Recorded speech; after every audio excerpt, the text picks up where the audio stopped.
This is one that I've been really looking forward to doing. You'll have a look at the video there. It's got the one with the circular lawn, and we've made a couple of changes. We've brought the patio out further, so essentially we're going to go patio across the back of the house, all the way across, and bring it up here, right up here, this area here. We're going to have a circular lawn here. Nice circular lawn all the way around, about 3.5 meters in diameter, I think. And we're going to edge that on a granite curb, and it's going to be stepped up because this garden slopes away from the house. So we'll have channel drains along the house here, take any water away. We're going to do a little bit of gravel over here for any water, and then a little bit of planting there where those hypericums are. Take out the tree stump. It gives you a view of the garden this way. So I'm really looking forward to this garden. This is about 10 meters by, no, it's about 11 meters by 5. So we're going to keep you updated. We hope to build this in a day and a half. So follow us on this one. Thanks you, bye. So here we are in Phibsborough. This garden is very nearly finished. It's the one with the raised lawn, the circular lawn. So we have vintage Tandoor yellow limestone, granite curbs for raising up the lawn, and we have some chipping as well here, just for drainage along the side of the patio. And also this is a small seating area here, or we're going to put a swing there down in the corner that will be for garden shed, an 8x6. We've done a little bit of trellis there as well. That'll be a bit of a utility area behind. There's a coal bunker there.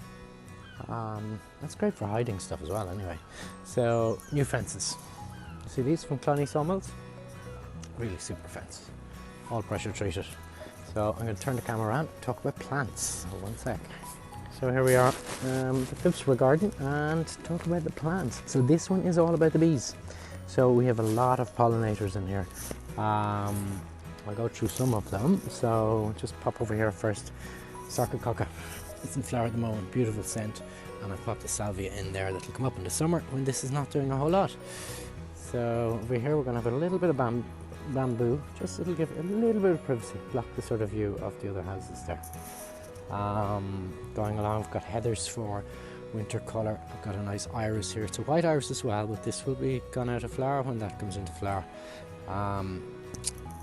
The stepping stones all the way around the lawn. I've got thyme in there. I've got saxifrage. I've got some tiny little ferns. They'll all fill up these gaps, all between these slabs. You'll sort of be walking through and over plants. I've got some foxgloves that'll come up really high against the fence here. I've got a holly here for a bit of winterberry as well. I've got a great viburnum brookwardi in there, just bursting into flower now. Great for the bees early this time of year, just when they're coming out. I've got Nepeta. I've got oh, there's a very good one actually. This is the Russian sage, Pravoskia, blue spire, massive blue flowers, probably 3 foot high. I've got Achilles. Achilles are really super for bees. That's moonshine, I think, is the variety. And I've got in the corner just there, I've got a fuchsia. Again, that will flower really, really late, so good for wildlife and bees. Over here I've got some lavender. I've got a white paniculate hydrangea. Got a blue agapanthus. I've got a red. Oh, I can't think of the name of that. I'll think of it in a second. Very common. I've got a few other plants in here, herbaceous, so they're not up yet, you can't see them. What have I got going over here? Oh yeah, Japanese maple. It's always going to be a Japanese maple in my gardens. So Acer palmatum, Shania is that one. Great purple flowers, or purple leaves. I've popped in a little white hellebores here. I love the hellebores. This will be great for the winter colour. I have one more hellebores over here. So look at the colour of this. This is absolutely superb. Look at that. It's brilliant. Oh, and in here I've got a white stilby. So this will be white plumes filling up all this space here.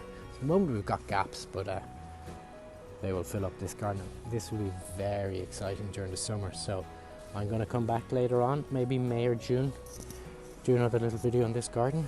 We'll just give you a little pan around now just to see. Imagine when the shed is filled there, you won't see that wall so much. I'm also going to plant a climbing hydrangea in the middle of that back wall, just there, and that will loves that shade. So, and it will have white flowers. So I think this is a very pretty garden. Really like this one. And channel drains there for water. Thank you very much. Talk to you soon.